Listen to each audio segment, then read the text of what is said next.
person who masters this will be thought by others to simply have a knack for just knowing the right thing to say. It's far less a knack, though, than it is a learned skill. With your Influence and Success Insight, I'm Bob Berg. Principle number 4 of genuine influence is to communicate with tact and empathy. Here, let's just look at tact. My dad, Mike Berg, always defined tact as the language of strength. I love that definition, not just because he's my dad, but because it often takes a lot of strength to speak, post, respond to a tweet or email, or otherwise communicate with tact when, at least immediately, it might feel a whole lot better to simply unload and let that person have it. Yet, not only would doing that be more about a lack of control over your own emotions, it would harm a current or future relationship with that person.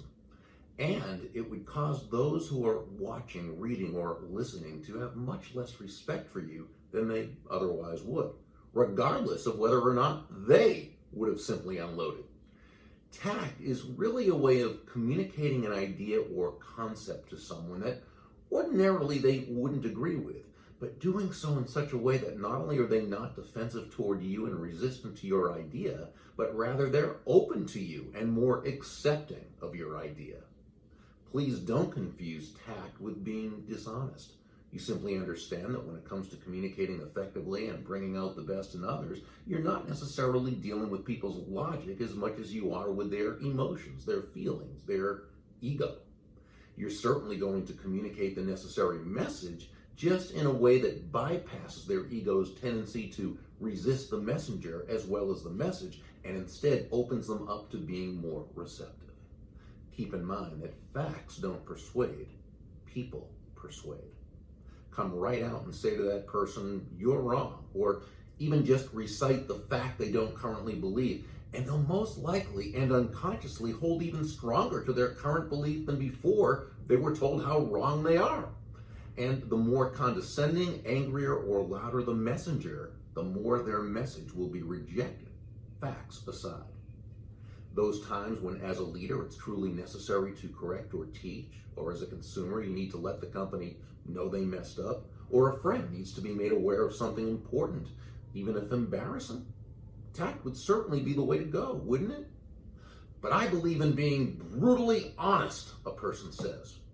You know, one thing I've noticed is that those who pride themselves on being brutally honest are typically much more interested in being brutal than they are in being honest. Of course, honesty is an extremely high value. And this is so important, being kind and tactful in your approach is not being dishonest. Actually, what tact really does is allow you to speak the truth, but to speak it both compassionately and more effectively. I've also often noticed that at times people confuse tact with compromise. Again, not so. We can always speak kindly, tactfully, and respectfully to others without compromising our values. As you continue through these videos, you'll notice that tact will pretty much come into play in every example we use. You'll also see how you can easily and naturally integrate it into all of your interpersonal communications. Implementing tact will go a long way toward, as is the purpose of genuine influence, attaining the results you want when dealing with others, while helping them to feel genuinely good about themselves, about the situation, and about you. Next video, we'll explore empathy. With your Influence and Success Insight, I'm Bob Berg. Make it a great day.